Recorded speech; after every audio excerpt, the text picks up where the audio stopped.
Hello, I'm Steve. A little about myself. I'm a retired law enforcement officer with 20 years of service. I began my career in the jail, worked the road, and became an investigator. During my career, my training consisted of everything from SWAT to becoming a state certified crime scene technician. I've investigated crimes from thefts to homicides.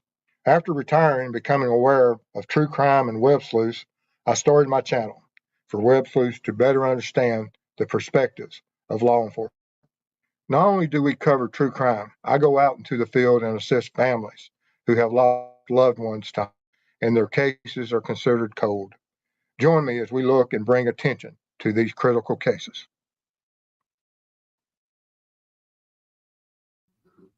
Hello, everyone. Glad you're able to join us tonight. If you're new to the channel, thank you for being here.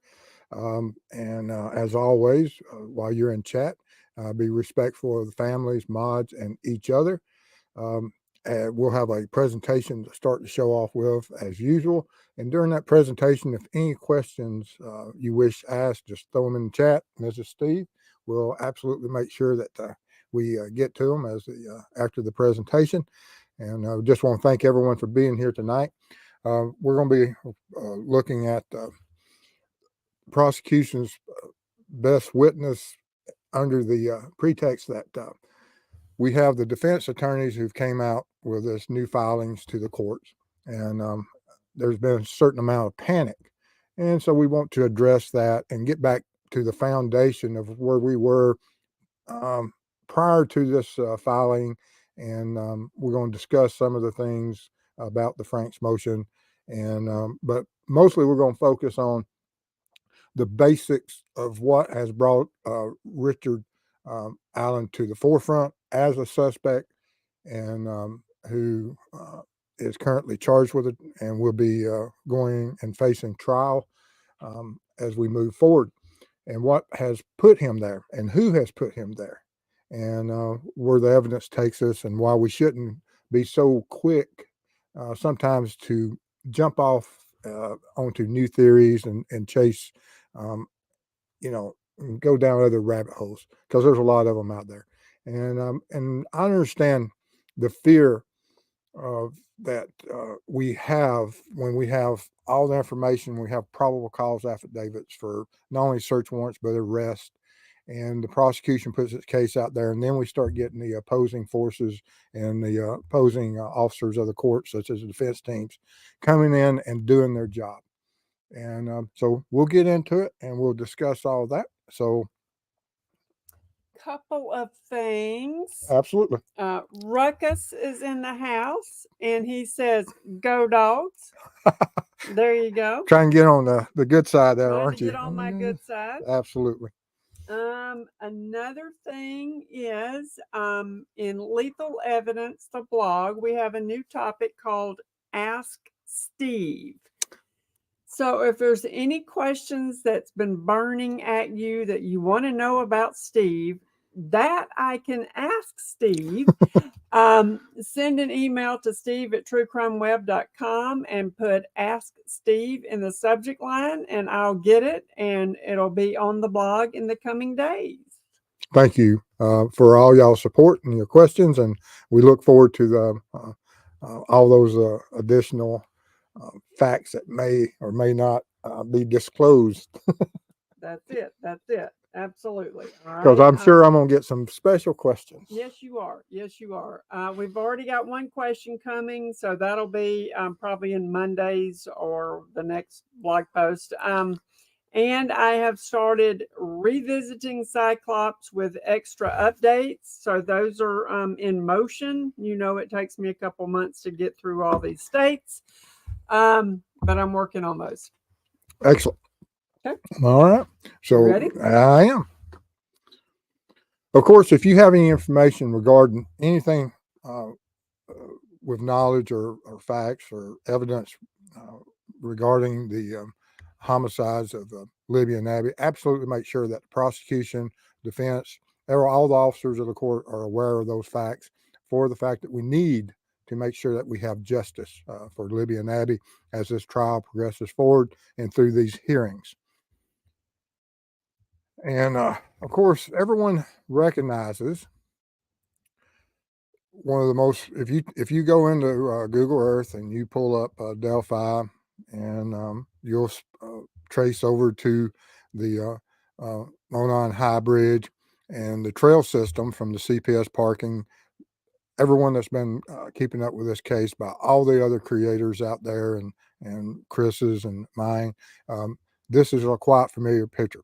It's just a layout of everything that we'll be making reference to, not only for tonight's presentation, but for future presentations. So for you to get your bearings and everything, if you need this, just glance back at it as we talk about certain things that have occurred and has been referenced, not only by witnesses other than Richard Allen, but by Richard Allen himself. Back in 2017, Richard Allen himself contacted law enforcement and stepped forward and made a statement, including what time that he was on the trail, where he parked at, that he saw other females on the trail, and the collaboration and the verification of all the law enforcement agencies going out and speaking to these witnesses, getting descriptions from them, identifying what those individual witnesses were doing, and then having where Richard Allen from the opposing side verified that, yes, I met some of these witnesses, and it seems that there was that mutual meeting, which has been verified, times and everything that occurred on those trails, and what those witnesses and how they described the encounter. A little bit different from the way that Richard Allen describes the encounter, but still, each of them verifies the other, supporting evidence that it is him that was on the trail at a certain time walking towards the Monon High Bridge. And so he was able to identify those specifically three girls they originally saw. And of course, in his statement, he goes in there and he says certain things that he did and did not see, including he advises that he didn't see the witness that saw him on the High Bridge. He didn't see Libya and Abby. But there are other things that he also did not see. That if you look at what the defense says is going on out there that day, that we're having some type of pagan ritual, and that we have multiple people and we have a lot of vehicles. Richard Allen doesn't mention that he sees any of this. So one of the things about that is, will Richard Allen be taken to the stand or asked to come to the stand and testify of what he saw that day? And will he? There's no guarantee that he will take the stand in any shape, form, or fashion. But if it gets there, of course, the prosecution will be asking a lot of different points of view of some of these things, so that if the defense is able to get some of this vast 136-page memorandum before the court, not only just during the Franks hearing, but as we move forward, if all that is brought up to the court, one of the witnesses that was on the trail that day, of course, is Richard Allen. And he doesn't mention seeing any of this at that time. So, and if I was on a walking trail and I saw or heard a ritual, I believe I would be taking pictures or videos of it. But he mentions nothing of that. But then after his later on in 2022, he's re-interviewed, and of course, other facts come out, and he talks about those facts. And this is all going to be evidence that is brought before the court, regardless of what Richard Allen wants to be, what part he wants, and what role he'll play in the bringing before the jury this information. The prosecution will be able to take the officer who received that initial tip. They'll also be able to speak with the investigators that interviewed Richard Allen October 13th, 2022, and they'll bring out these other facts. And each of these statements are supportive of each other. And when you add it on with other witnesses, and those witnesses' stories support his uh, line, and he supports theirs, then of course all these witnesses, and when you have an individual who advises that he's on the trail, he's been arrested and charged with the crime of homicides that have occurred at the end of that trail, is strong evidence, and it's absolutely um, vital to the case of how much this puts Richard Allen into the point that how does he get out of that? Oh, I'm not the person that committed this crime, and it's going to be a hard task for the defense to do. And I don't see how. When we get on further into the presentation, you'll see that there's a lot of different types of evidence and facts that Richard Allen testified, or not so much testified, but that he offered to law enforcement and to others about what was going on, not just law enforcement, but confessing to his wife on the phone multiple times that he is the one responsible. Huge. And how does he get away from that? I don't know. And I don't know if he will ever be able to get away from it. But when you look at these statements and you say, well, he made those statements. Well, he did, but he made them to law enforcement officers. And so those law enforcement officers will be able to go to court and will be able to testify that, yes, on such and such date at such and such time, I had a conversation with that individual sitting over there. And this is what he told me. And so Richard Allen has allowed the court to be able to get, or allowed prosecution to be able to get all this information in from his two statements. Regardless of what the defense wants and how they can stop it, they're not going to be able to stop this crucial um, testimony that will be presented to the jurors. And of course, like I said, he advised he walked to the first platform. That of course he parked at the old building up there. He was wearing clothes similar, even to the jacket, and that he owns a gun, which all are going to be critical. And as we all know, it has been brought up time and time again. And one of the things that we see from the Franks motion is that we have 100, I think it's 136 pages of, a large part of it is just out there with all different types of possibilities and um, things that are spoken about and are kind of leading that, yes, this is not something that Richard Allen is responsible for. These are the other people that are responsible for these homicides, which that's what the defense does.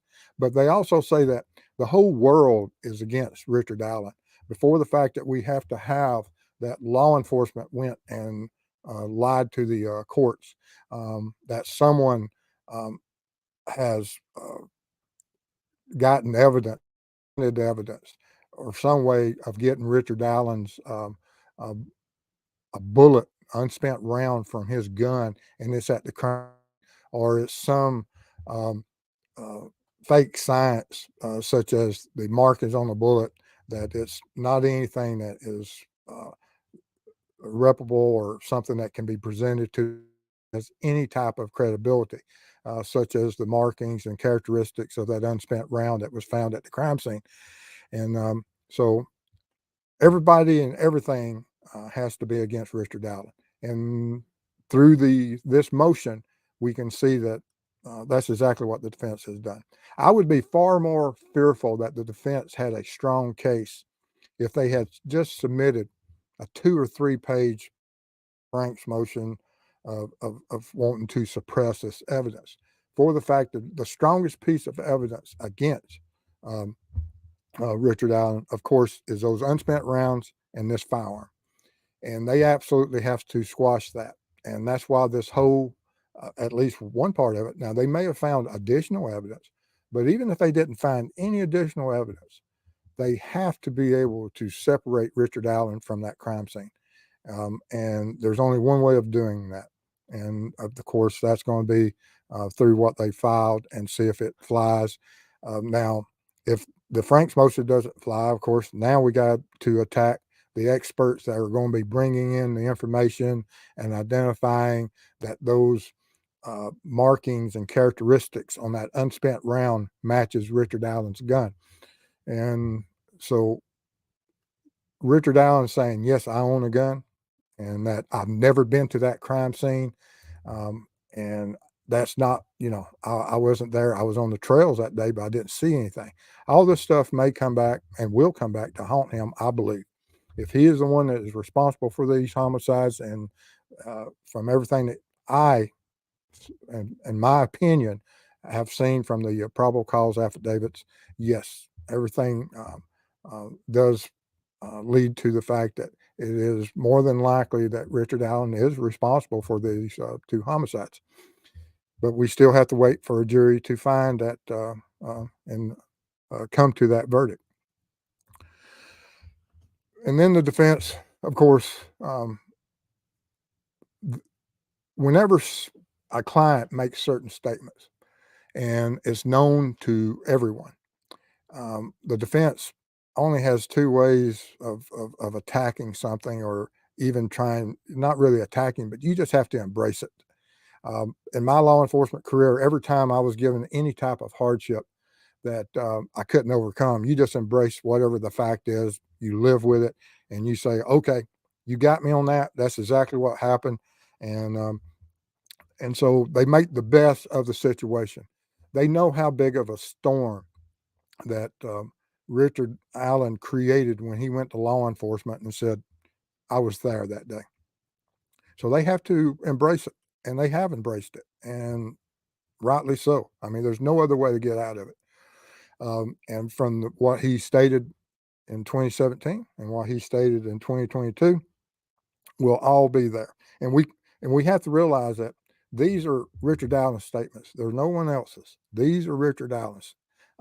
Now, of course, when the defense comes in and says that law enforcement made up all these search warrants information that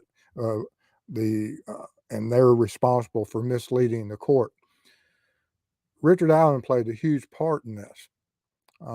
He's the one that is owning a gun that has an unspent round, that from the expert that Liggett and other law enforcement officers would rely upon, that, oh, there's an expert that, or that I was wearing certain clothing, I was on the trail, I was there during the time of the homicide. I saw, I didn't see any of the victims or the witnesses who placed me on the bridge, and during a critical time, whereas there's no time frame that will allow him to be able to leave the area prior to meeting with Libby and Abby coming down the trail. It's just, I mean, if you look at the time frame of all the witnesses from the camera and everything that's stated, we just cannot walk away from these facts. But and this is the actual part of the from the law enforcement officer that took the initial report, and it was a big clue that was missed early on of this interview that was done, this field interview by this law enforcement officer back in 2017. And of course, like I said, it's been talked about, discussed on so many different levels for so long, and that but it's worth repeating for so many different reasons, that no one else, law enforcement didn't create that Richard Allen was there. Richard Allen is the one who says, I was there. And then, of course, we find out later on and more recently after his arrest and while he's incarcerated and has access to the phones and through those communications that Richard Allen had with family, he confessed to the homicides 5 or 6 times, and also to multiple people. So it's just not, we know that we had a phone call, whereas he mentioned it to his wife several times during that one phone call. But the prosecutor says there are multiple people. Who are these other multiple people? And they'll be in court. And so Richard Allen, once again, he doesn't have to go up to the and take the stand and said, yes, I talked to those people. Those people will be able, and it won't be hearsay. These witnesses that have heard this, and when they go to testify, they're talking about a conversation. It's not from a third party. It's from the individual that is charged with the case. They'll stand there or sit there in that witness chair and testify to the jury and to the court that they had a conversation with the individual charged in this case that's sitting probably 15 or 20 feet away from them. And and that's strong and it's huge. And once again, regardless if Richard Allen ever takes the stand, and regardless of what Richard Allen testifies to while he's on the stand, these other people will have their say of what the conversation was between themselves and Richard Allen. But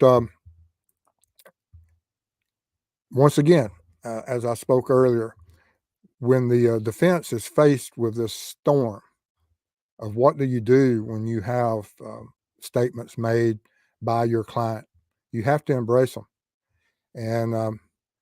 And so they can't just say that all these people are going to come, because they know that these people are going to come to the courtroom and they're going to testify to what that conversation was, what facts were told to them, and what of those facts would only be known to the offender. And so the attorneys have to embrace it once again. They can't go up there and say that, oh, all of it is made up. He never did any of this. He never said any of this, because there will be some recordings brought to. So the defense will have to absolutely embrace it. And once they embrace it, what do they say? That all this incriminating statements are the result of his stressful environment. And that's how come he made these confessions and why he made these statements to all these people that are going to be brought before the court. And so once again, the defense doing what the defense has to do. They have no choice. I mean, they do have a choice. You can go up there and say all these other people are liars, but how is the jury going to accept that? So will they be bringing in persons in the profession of psychiatry, psychology that will say, yes, people under certain stressful conditions and environment can and will make incriminating statements for whatever reasons. And I expect that will probably be the case. And like I said, this is some other supporting evidence of when Richard Allen spoke to other law enforcement officers later on in 2022, stating, yes, I spoke to law enforcement 2017, and and this is the information I gave then, this is the information I'm giving now, and this is what I was wearing. I own these items, which were mentioned in the affidavit for the arrest and affidavit for the search warrant. And so it's not things that are made up by law enforcement. It's information that was given to the law enforcement by Richard Allen. And there's no getting around that. And this is the phone call reference made that has been reported on, that the law enforcement had the phone call transcribed of while he was incarcerated, and while he was speaking to his wife, Kathy, and he admits several times to the homicides of Abby and Libby. And whoever transcribed this will be there. They'll be able to play the court, the actual recording. You'll have the transcriptions if the prosecution decides to bring it into court in that manner. There's several different ways they can bring it into court, but that may be one way that they will bring it in to reinforce exactly what no one other than Richard Allen said. This is what Richard Allen said. And you can hear him and listen to him and get it in the proper context, and how he, not just the transcript, but the jury will be able to listen and see what the reflections in his voice were. How was he talking to her, and what was he saying? And of course, it was upsetting enough to Richard Allen's wife that she ended the call. And for what, of course, it would be upsetting that if you have a husband that, if you knew or didn't know that had committed such crimes, it would be understandable that you would end that call either for you don't want him to incriminate himself, or you're just shocked and you want to separate yourself from any type of relationship with him. Don't know, but we'll see what that, because we'll be able to tell from the actual phone hearing, or at least the jury will, of what was said and how it was said, and they'll have a clear understanding of that context. Once again, it's things that Richard Allen said. Then I took a picture of Richard Allen. This is before his arrest and after the crimes of the homicides had been committed, of him standing around and anywhere you're in this town, there's reminders of the homicide of Abby and Libby. We've seen it where he's in his work, and there's flyers, and there's during our stay there, and while we were visiting and going to different business within Delphi, you saw those flyers everywhere. And so he would see them, and of course, he's able to maintain his persona of innocence and freedom of walking around, no one suspecting him that he was the offender.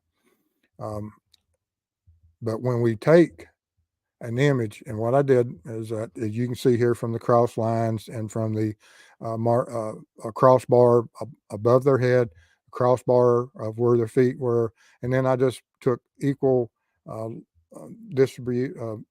proportional comparison points across the chin, across the waist, across the knees, and looking at what type of clothing and did his physical appearance and physical size fit, that when you take two pictures, put them to the same proportional values, that this is how long his midsection is, or upper torso, or from hip to knee, that all these things proportional. And there's a lot of people out there, and most all humans are pretty proportional as far as all their physical characteristics. But you can see that from the similar clothing fit, fashion that he chooses to wear, pant size, whatever.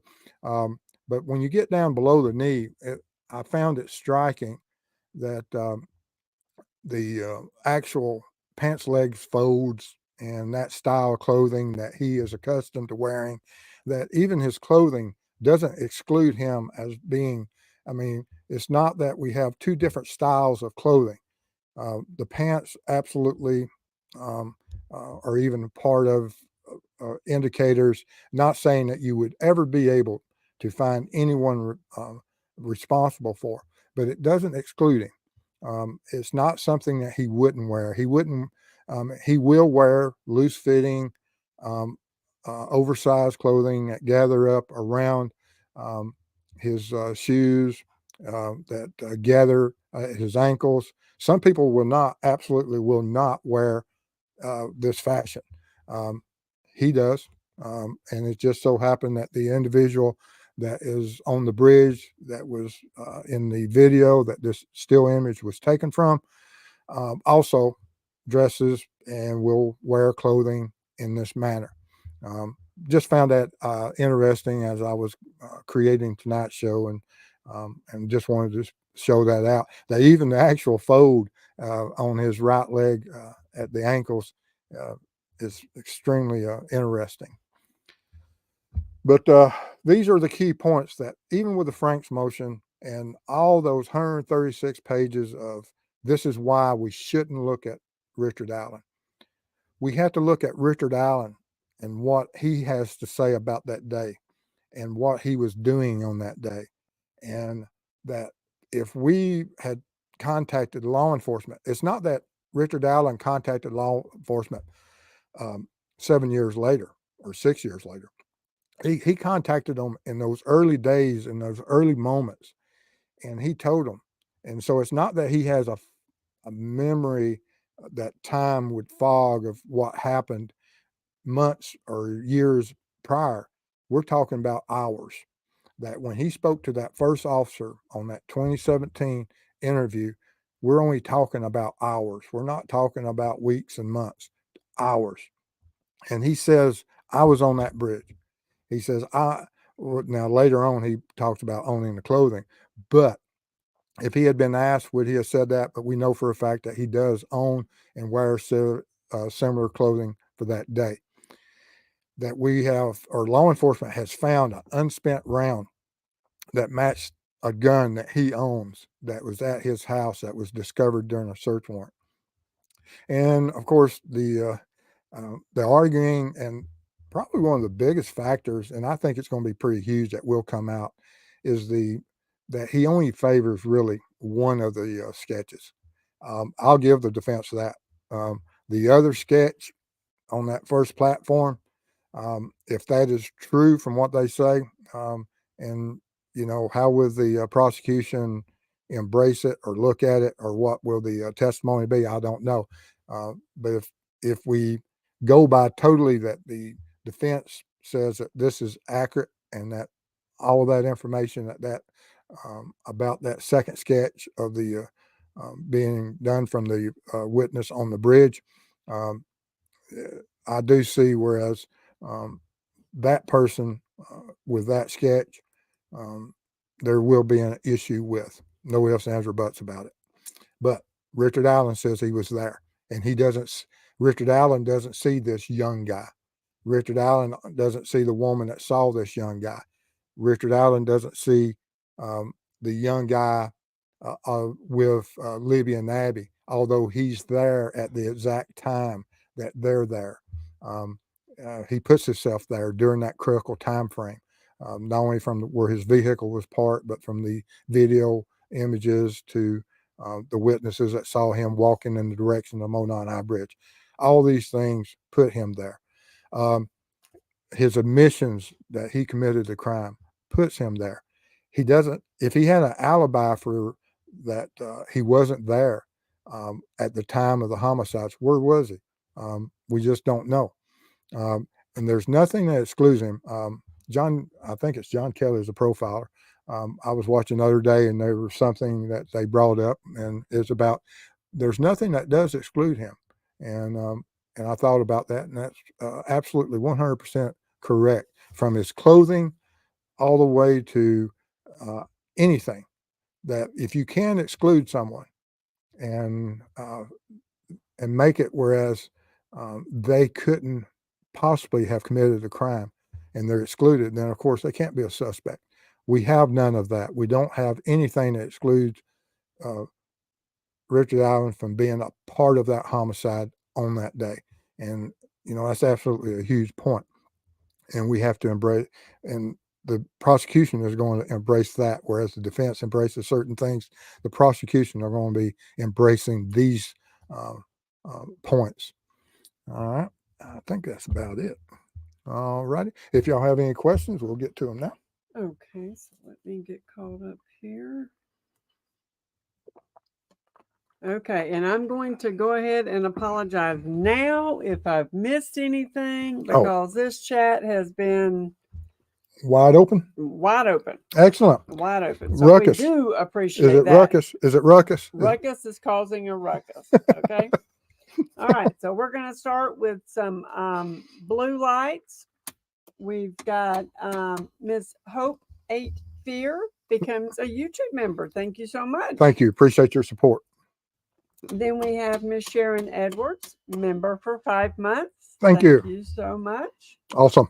And then I have Miss Gail. Super sticker. Super sticker. Thank you. So appreciate it. Very kind of you. All right. I think that's it for a little while. So let's do a few questions. Sure. Let's see here. We're going to start with Peyton Place. Do y'all know that Chris ended his show early so it wouldn't interfere with your show? That's how important you two are. Chris contacted me earlier today and explained what was going on with that and everything. And that's sweet. And absolutely. And I enjoy working with Chris, and I appreciate all that he has done for this channel and I enjoy working with him and looking forward to working with him in the future. All right. So now you got some coming from Ruckus, okay? All right. All right. So Ruckus Rocks at Steve. Do you think LE would have said that there's no danger to the public if they thought this was a ritual sacrifice? I'm upset that anytime law enforcement, until they can make an arrest, anytime law enforcement steps forward and says there's no danger to the public, when we have an unidentified offender, what made them even think that? So I'm always upset, and you see it often. And I've seen where certain um, officers, public relations officers will make this statement. They're trying to have a calming effect on the community. They don't want the community to be in a panic mode, and I understand that, but we also can't mislead the public into thinking that there's not a danger when we have two young victims that were horribly um, victims of a homicide. So I have mixed feelings about that, and so I'm upset with them for not saying yes. We need to have um, a special interest and be alert at all times until we are able to identify who this offender is. For the fact that we do have an unidentified offender out there currently. Um, I'm just that way. All right. Ruckus has another question. Let me go get that one. And at Steve, have you ever testified in court where you had to refer back to a report that you had written years prior to the trial? I've had to revert back to reports I wrote the week prior or a month prior to the trial. So yes, investigators, law enforcement, we've all been there. That we have so many interactions, and we don't want to bring in facts from one case into another that will cloud the issue. So we rely upon refreshing our memory from those reports. And it happens all the time. Law enforcement will do that, and it's not that law enforcement is trying to stick to some type of stage or choreographed statement that everyone's involved in. That law enforcement has this great conspiracy. They've written this great storyline, and they have to stay to the script. That's not what it's about. It's just making sure that your memory is correct. You refresh it, you review your reports, and you testify to those facts. And there's nothing wrong with any individual that has the notes and took that as part of their training and understanding to refresh their memory from those notes. All right. And Josh the Posh, excuse me, I noticed in the defense motion that it didn't include corroboration, placing the other suspects. Are they going to have to produce witnesses, evidence, placing them there? I don't know what it will take for the court. I mean, this first motion they have to satisfy the judge. That's who they have to satisfy. And are they going to be having to bring in information and witnesses to corroborate that information? I would believe so, because you still have to. The judge isn't just going to take someone's word for it. That yes, this is what happened, and yes, you tell me there's certain things about that don't do certain things and tell me it's raining. Yes, I believe they will have to bring witnesses and evidence to prove each and every one of their 136-page statement. Okay. And we've got some blue lights here. Let me jump in here and grab those. First one is 63 clocks for 5 memberships. Thank you so much. Thank you. And mentioning members, we have shows on Sundays and Wednesdays. Sundays, it's all the members. So if you're a new member, absolutely around 7 o'clock on Sunday nights, all the members are able to have a sit down with me, and I'll answer all your questions. And then on Wednesdays, we alternate between the commanders and the detectives, and bring both of those in every other week. And then I think what I see here is that Copper Horse donated 50 Goodness, $50 or 50 membership. 50 memberships. Thank you. Appreciate that. I hope I'm reading that right. And if I misspoke, I certainly apologize, but that's what it looks like. Thank to you, me. Copper So Horse. thank you so very much. I'm in awe and appreciate that so much. It helps our channel and Yes, it helps our does. cause in so many ways for working these cold cases and others. Thank you. Yes. All right. So let's see here. Let me get this in here. Yeah, and all the new members, don't forget to hit the like button, please. All right. And from Boo, why would all these people try to frame this man? That's what I'm saying. That you're not, but that's what the defense has to put out there, that this is what's happening, and they've thrown everything they can, and it is part of their job. But just reading that statement, and even as we've spoken about in other um, shows regarding what the defense has put out there, um, that if you took out all the Frank stuff, or you included all the Frank stuff, let's say that yes, um, there was some group that is out there in this world and they have pagan rituals, doesn't mean that they committed this homicide, because you have to accept that yes, there's a lot of different rituals and a lot of different people in this world that do things that we don't understand. I don't understand everything, and but we can't throw away what Richard Allen has given us and what Richard Allen has provided, and we have to look at that. That uh, Richard Allen is the one that has put himself there, that owns that gun, that owns clothing, uh, and everything. And he there's nothing that excludes him. He looks like the guy on the bridge, as best as you can tell. There's a lot of people that look like BG. You never would imagine that, for the fact that when you looked at this uh, individual walking across the bridge, you would think, oh, how many people um, dress this way and look like this? And I think even Carter mentioned that you would be able to look at his clothing.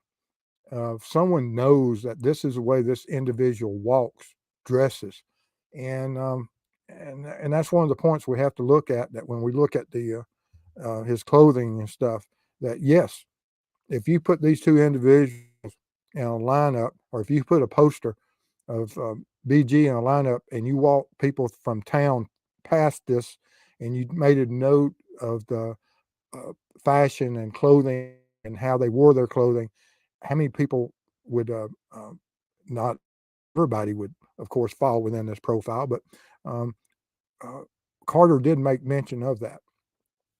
And there's no reason for everyone in the world to focus and try to frame this individual. Um, uh, and so I don't think that is even plausible or possible. Okay. Because how would you be able to pick one person out of society, and that one person out of society all of a sudden is one that has a gun, that has a bullet at a crime scene? All right. And then we got a blue light for Ruckus. I just like to hear Mrs. Steve say Ruckus because I know it aggravates me. Ruckus. Are you creating a ruckus? You're using 2 of your 3 brain cells there, Ruckus. But we do appreciate it. Yeah, thank you. All right, let's see here. And from Cece, new to your channel. Well, welcome. Do you believe because gun manufacturing is automated, that would change the ability to determine striations? Thank you. No, the characteristics, they're dealing with technologies, and you have an expert that they're able to go out there with whatever their degree of accuracy, and through the new automotive gun manufacturing um, uh, technologies are out there. But still, uh, there's tool marks that as a gun And as the tools make certain parts of that gun, and that gun is assembled, and we have different uh, parts of a gun are manufactured at different times, that to assemble all the different parts from the breech face to the slide to the magazine to the barrel, the ramp, all the stuff that are associated that can create these striations as you make these characteristics that can be identified, that um, that they would all come in two different firearms, and that the expert would be able to take those uh, striations and those markings and identify one weapon that is absolutely identifiable. And from what the reports say, we have an expert that says, yes, this unspent round was cycled through the gun that belongs to Richard Allen. And now, will the defense bring up someone to counter that? Probably so. Okay. I got another blue light in here. I just got to go find it. And it's for Jocelyn. Here's to 7 months with the National Treasure. The National Treasure is one of the creations of Ruckus. Ruckus. There you go. All right. And devoted to Mariah. Question: what about the 13 knives they took from his house at True Crime Web? Is there a chance trace amounts of blood will be found? And that may be something that we are unaware of, that is another reason that the defense absolutely has to squash, destroy the search warrant. And if that's the case, then of course this is evidence that we are not aware of at this time, but the defense would be made aware of. And so that is a possibility. All right. And from Ruckus at Steve: do you believe the confession that R.A. made to his wife, knowing that it was being recorded, could be part of the defense team's plan for his defense? No, I really don't. I believe that that he said that for whatever reason, um, that he accepted what was going on, what has happened, and now has he recanted from that now? It's possible. But no, I don't think that's any plan of the defense, because if I had two defense attorneys come up to me and they tell me that, hey, we know you didn't do this, but I want you to call Mrs. Steve and tell her that, yes, you did it, and it's part of our master plan, I would fire them, because it makes no sense that if that's the best plan that the defense can come up with. I think it's ridiculous if that's what they've done.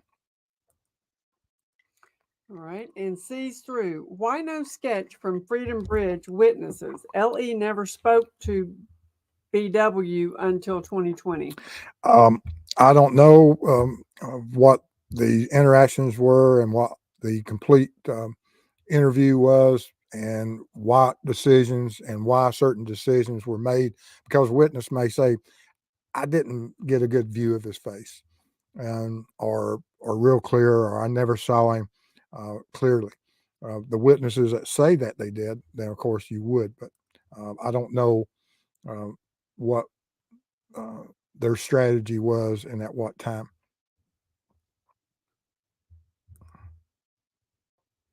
Good question, though. That is a good question. All right. 8:46. Okay. I am way behind. Okay. And we say howdy here. Oh, I like that. It is cute. If he confessed, why not plead guilty? That's a possibility. It's still on the table. We don't know where this is going.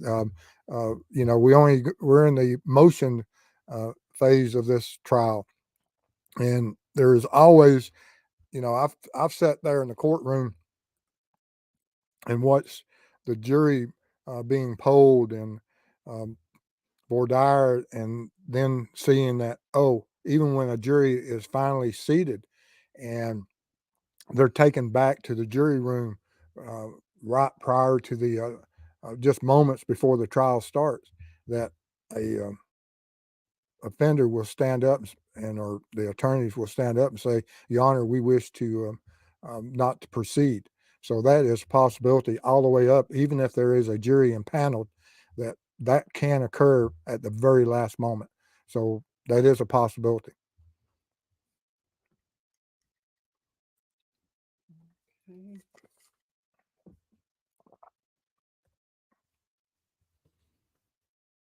Okay. And from Helen, how accurate is the ballistic science when it comes to identifying a fired bullet as opposed to a round that is simply ejected? I thought it wasn't reliable.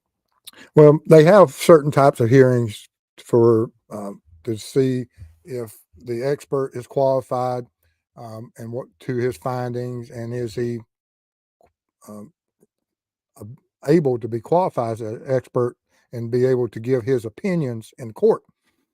And um, and it's been upheld that certain people do have the ability, just like you have fingerprint experts, you're going to have firearms experts, that the characteristics of certain identifiable parts of a firearm, that when they have any type of contact, steel being extremely hard and has contact with brass, which is a softer metal, that certain um, marking, striation characteristics are made from one surface to the other.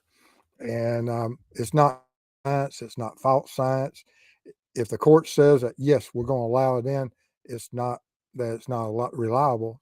Um, and the only thing I know of that a lot of people talk about that absolutely, and this is a good point, that polygraphs. Polygraphs aren't allowed in court for the fact that they're not reliable. No matter how much we want to put um, um, faith in that they're not. Um, for the fact that a polygraph can't tell the difference really between a emotion of sadness and a regret of loss of a child versus um, someone that might be emotional and trying to lie. It's those emotional things that the polygraph just can't tell you the difference of what that emotion is. It'll show you that, yes, we're having a response, and there is a response there, but it don't tell you what caused that response. And so it's a little bit different than a polygraph when we start looking at um, how these characteristics, striations are created. All right, blue light for Miss Michelle C. donating a membership. Thank you so very much. Thank you. All right. I like my members. I like I know everybody. you do.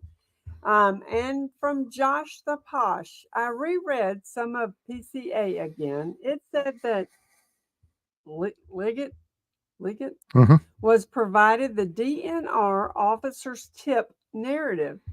Do you believe at this point it was the first time that it was put before Liggett? Um, you know, there's possible, and I hope it was put before him early on, for the fact that that means that, yes, everyone was keeping track of everything. And but what caused it? Was he just overwhelmed with, because we have a multi-state, multi-agency task force, and all of them are coming in. You have a command center, and you have so much information having to be um, um, digested and analyzed and um, looked at in such a short time. And so you can be overwhelmed. It happens all the time. We all get overwhelmed sometimes, that too many people are talking in one room and you can't hear or focus on what one conversation is saying. And you have a lot of pressures in these cases. So early on, yes, it may have been mentioned to him, and this officer may get in court and say, yes, I went to Lickett's office and I told him. Doesn't mean that how he absorbed it, analyzed it, recognized it for what it was, and how often or how many times it was presented to him. For the fact it may be brought up into court and could be proven that, yes, on such and such day, Liggett had this information. But what did he do with it? And what other information was he also processing at the time? you miss things sometimes. All right. And from Julie Melvin, what if RA was coerced by threats against himself, but primarily his family if he didn't confess? Well, you know, I, I don't see that, instantly, uh, how and why and would these people uh, even have the connections to make that, uh, for the fact that if you're under the conspiracy that the whole government's against him, then of course we can't argue that point. I mean, uh, either you're part of thinking that everyone is against Richard Allen and that there is a group of individuals operating in a from the darkness that is absolutely controlling the prisons, the state investigators, Doug Carter, local agencies, and they have absolute control. I don't believe that's the case. Um, Now, is Richard Allen delusional and he thinks that? Now, that may be possible, but I don't think that we have a group of individuals that have control over all the good law enforcement officers out there. Even in now, are they bad apples in law enforcement? Absolutely. But are they organized? And you have this um, um, conspiracy of these people being so well organized, almost like a mafia that would be capable of such a thing. I don't believe that's the case. All right. And from Digital, do you think the defense will call Dolan's character to question based on past cases he has participated in? In other words, a detective in the O.J. Simpson case who found a glove was taped making racist comment. Now, yes, now any witness has the ability that when they get up there to testify, that they can and will be attacked if they have anything in their background that might uh, be something that would show a bias against the defendant. And but I mean that's the right of the defense, and the defense will call and bring in experts to argue any and everything. And if there are certain officers out there that have dark past and are shouldn't be involved in the case, then of course we have to look at that for the fact that we want justice. And if there's any officer out there that doesn't deserve uh, to have his position, his job, and his trust of the public, then we don't need them there.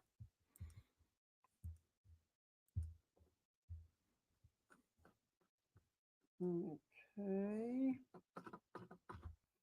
And from Cece, what are your thoughts on a recent article that talks about tibia length determination of BG's tibia, which puts him at 5'5"? By the way, RA is 5'4". I'm sure there's parameters and there's a scientific data that supports all of this, and is an inch. That's there are going to be experts that says, "Oh, this is impossible with an inch." To me, as if I was sitting on a jury, what would you think? That we have all this admissions by Richard Allen that he's done all this, but we have some scientist that says that a bone length of this, and it can be, and I understand that because there's a lot of things, but those are um, that bell curve of everything that is put on those charts. They have outliers that's within certain parameters, and 5'5" to 5'4", I would imagine would be within that. Pretty dang close. Yeah. All right. And from Bama Thin at True Crime Web, Steve, if he confessed because he was afraid for his family because the Odinist, I'm not good with that word, said they would unalive his family, is he no longer afraid since his defense is now the Odinist did it?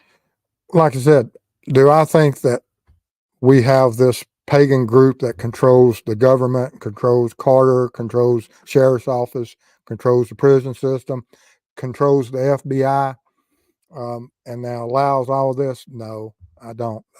And but like I said, this doesn't mean that when you're dealing with certain people that are have um, mental issues, they'll come up with all different types of conspiracies, uh, and um, and he may believe that, but it doesn't mean it's true.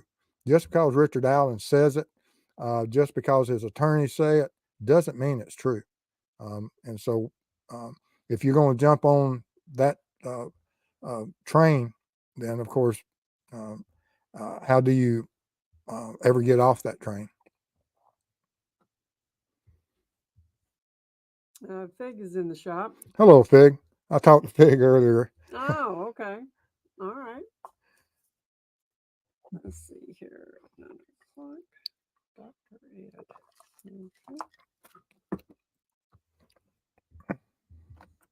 Okay. All righty. Oh, what was that? Did you see that? Everything turned blue. That's not good. All right. We have a blue light from Miranda Lee. Miranda. $4.99. Great live, Steve and Mrs. Steve. Thank you. Appreciate you your so support. much. We appreciate that. All right. You got a few more. You good? Sure. You got like 13 or 15. Absolutely.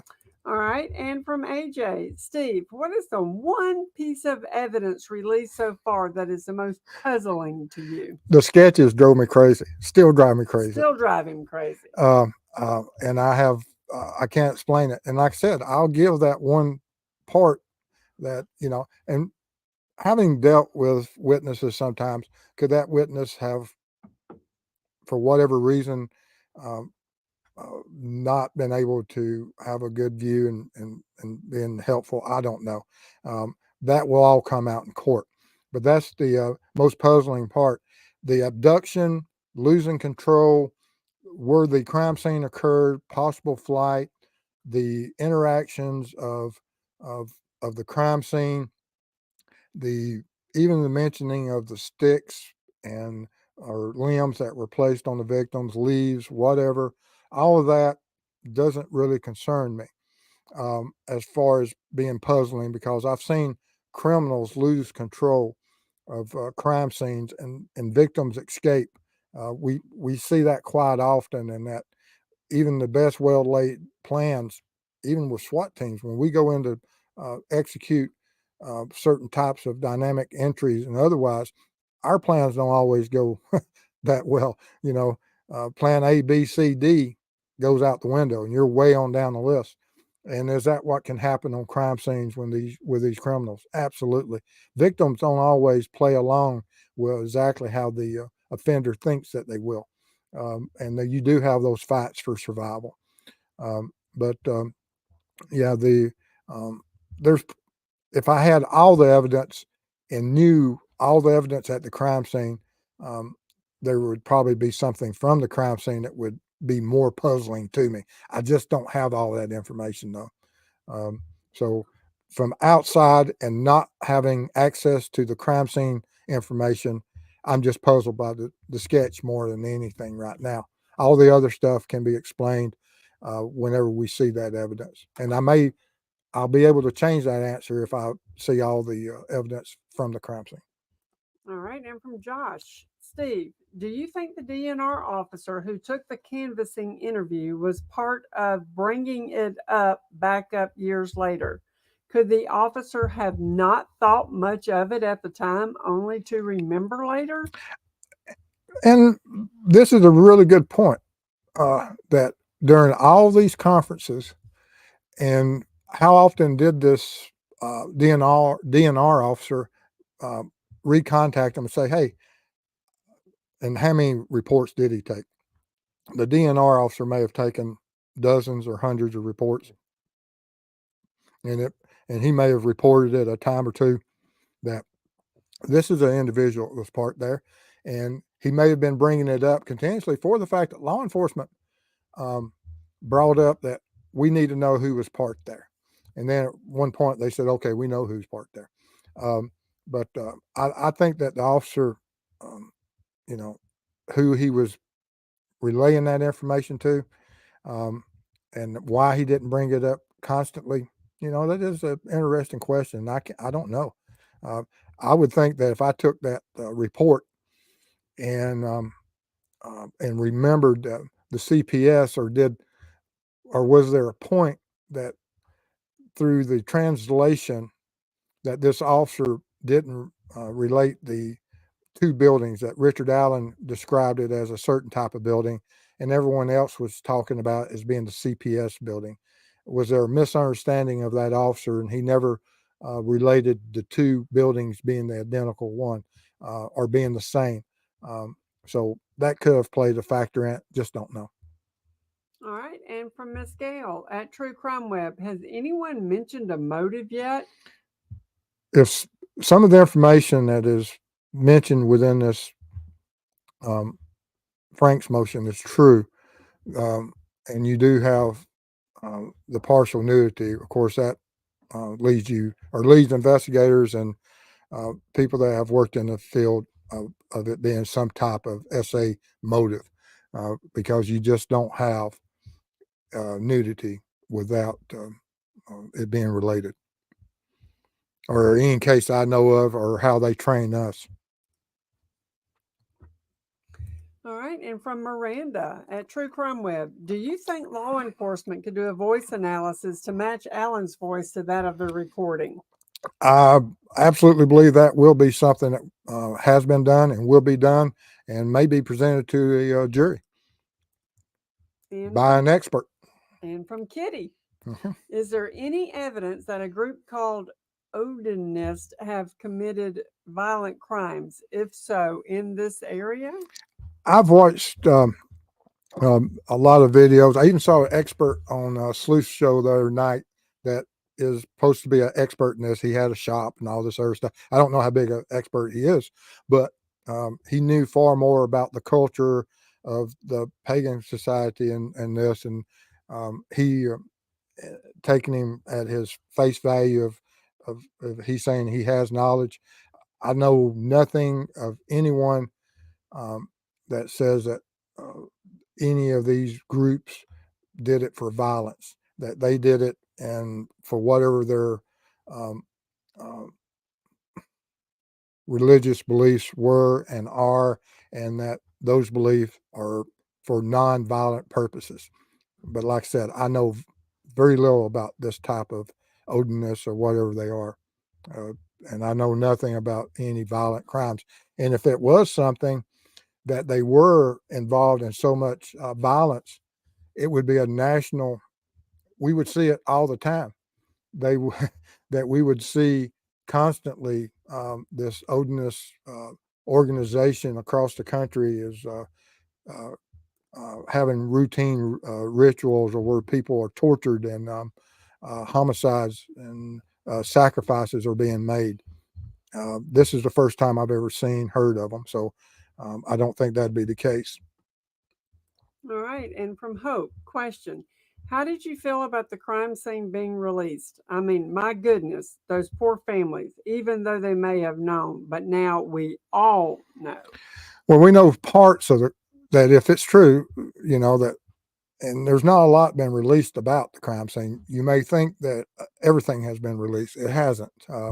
There's should be hundreds, if not thousands, of photographs and or video images of this crime scene and exactly what law enforcement found. And you'll have swabs and a collection of footprints, handprints, leaves, soil samples.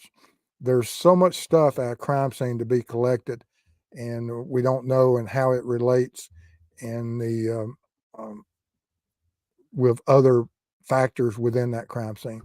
Law enforcement knows, the lab technicians know, the CSI guys know. We just don't know. But yes, the families, they will be affected by it, and uh, and we can only, you know, um, hope that they're able to move forward, and support the prosecution um, and finding justice for Libby and Abby. All right. And from Jocelyn at True Crime Web, could that be his beard in the top of the jacket opening? I've always wondered what that could be. I don't know.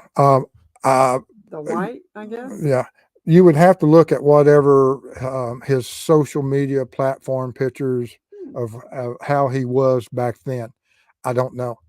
Um, and uh, Matches the beard on yes, that's how come I draw down. But yes, I don't know what his facial covering was at that time frame.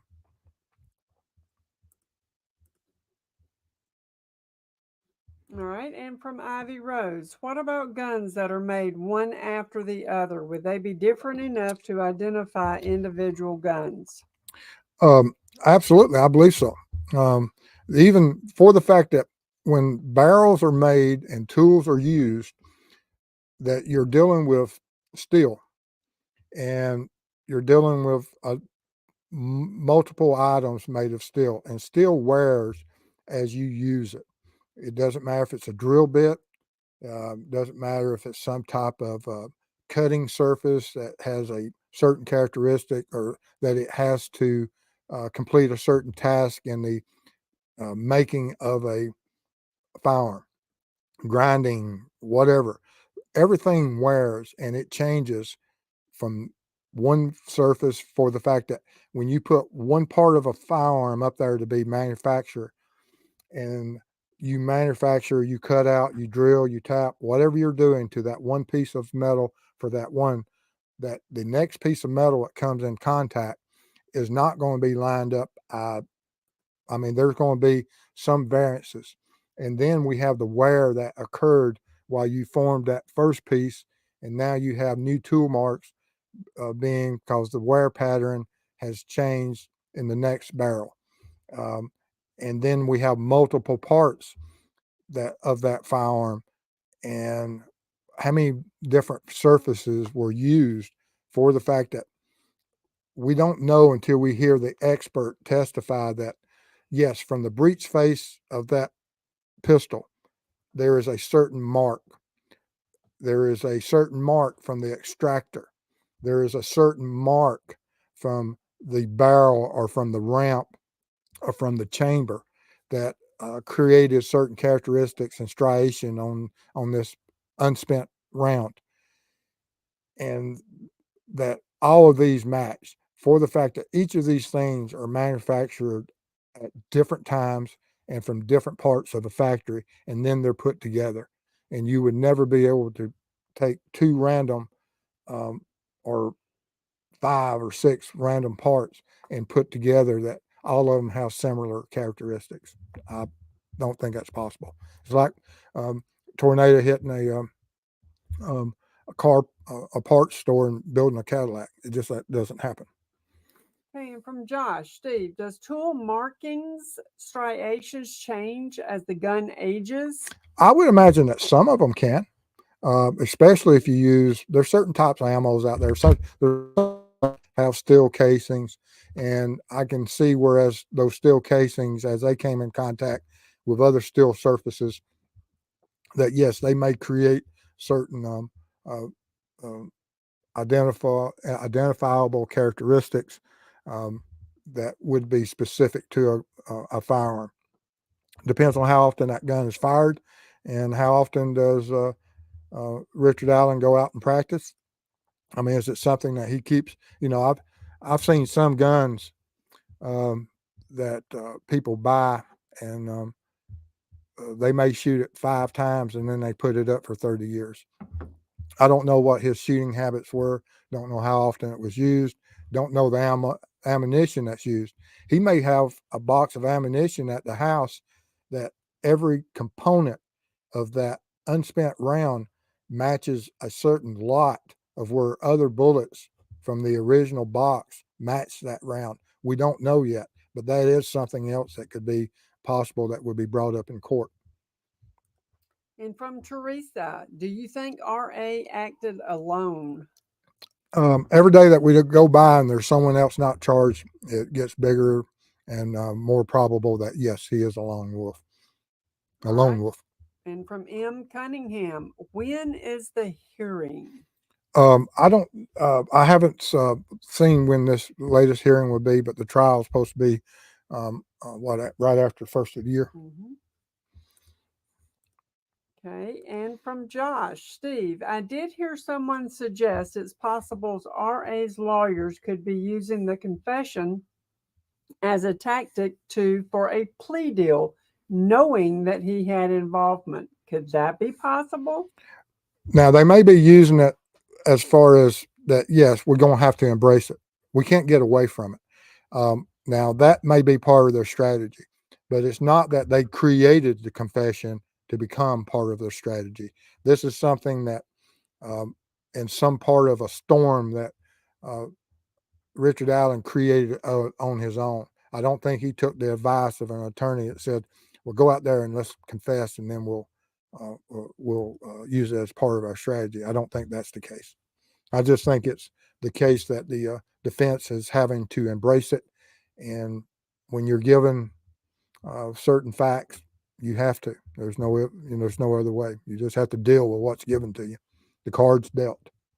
All right, and from C's through, why would a statement from a DNR officer become a tip to the tip line? Is that normal? I don't know how Richard Allen called in and what the initial um, call in was. Is that when the officer in these field interview forms, ever how it was conducted or whatever, uh, and how it was processed and who processed all the information, that these are the tips that we have from uh, uh, individuals that were on the trail that day. So I could see, whereas the initial report, that we have an individual that says, "Hey, I was on the trail that day, and this is my information. These are my tips of what I saw or whatever." So I could see where there is a crossover, and it could be considered that in 2017, these are the tips that Richard Allen gave to the investigators. And is that what happened? I don't know, but I can see that argument. All right, and from Donna, super sticker. Thank Thank you. you so Appreciate your much. We support. appreciate that. And from Fig at True Crime Web, in your experience in LE, how is the term unfounded utilized? As there was an article that stated RA's tip was unfounded. Well, that is a strange way. Generally, when you look at things that are unfounded, that they give you information that we can't support, and there's no supporting evidence. Um, and so that is contradictory of how our department and what my understanding of unfounded is. Now, out there and up in Indiana, is that different? Um, that but in what context are they using that? I'd have to see the article and read that article. If you have that article, send it to me, and I will give you a better answer of what I believe their unfounded was and what context they used that, because it doesn't make sense that um, his information was unfounded for the fact that he met three girls met him. He was on the bridge. We have witnesses that says he's on the bridge. So I don't know when and what context that article was written. Okay. Sean, I'm going to hang on to your question. I've got two more on Delphi, and then we'll take the one off. Paula, Steve, why would a man his age with no previous record of violence, and it's my understanding, no record at all, commit such a violent crime? We have to look at that. We have to look at Ted Bundy, Dennis Rader, um, and even with Rex Howerman, that we have individuals that are in our society that walk amongst us daily, and we have no record of violence, and that's part of this hiding in plain sight. And there's a lot of individuals, and there's true evil out there, um, and we should be fearful of that. But yes, it's possible. All right. And last question on Delphi from Boo. Did he have access to a second property where he could hide evidence? Well, absolutely. I mean, look at everyone out there. We all have the ability that he didn't even have to go anywhere. He's right next to Deer Creek. He lives in a community that has a river. And we have properties, we have wells, we have dumps. And so, yes, all criminals have access of being able to get rid of critical evidence, and it often occurs. And so, I think it's possible that he was able to successfully get rid of some evidence. All of it, I don't think so. All right. Then we've got a blue light from Miss Cynthia. Thank you. Thank you both, Mr. and Mrs. Steve, for all your hard work. Thank you. Appreciate that. So we do appreciate that. Okay, so now we're going to take the one off from Sean. Okay. Hey, everyone in chat. Mr. Steve, when and where is your next mission? I've got to go back up into the Midwest for several reasons. I also have to go back to the lab, and I've got some other evidence to be processed on one of my cold cases, and so that's what that is. We have a lot of cases that we're looking at, and but you know, And that's going to be in October, right? That you're going back up there? probably sometime October, November. But yes, I'm busy. We just September I traveled over 5,000 miles, drove, so that was a lot of driving in a 10-day period. But it's things that have to be done, and I took it on, and so we're going to see it through its completion. All right. All righty, guys. We appreciate y'all being here tonight. And if you have any other questions, absolutely make sure you let me know at steve@truecrimeweb.com. Give us a thumbs up. And give us a thumbs up. If you like the video, share it. Absolutely, we appreciate all y'all's support. Couldn't do this without you. And y'all stay safe out there, and we'll see y'all soon. Love y'all. Thank you, mods. Couldn't do it without you. You're the best.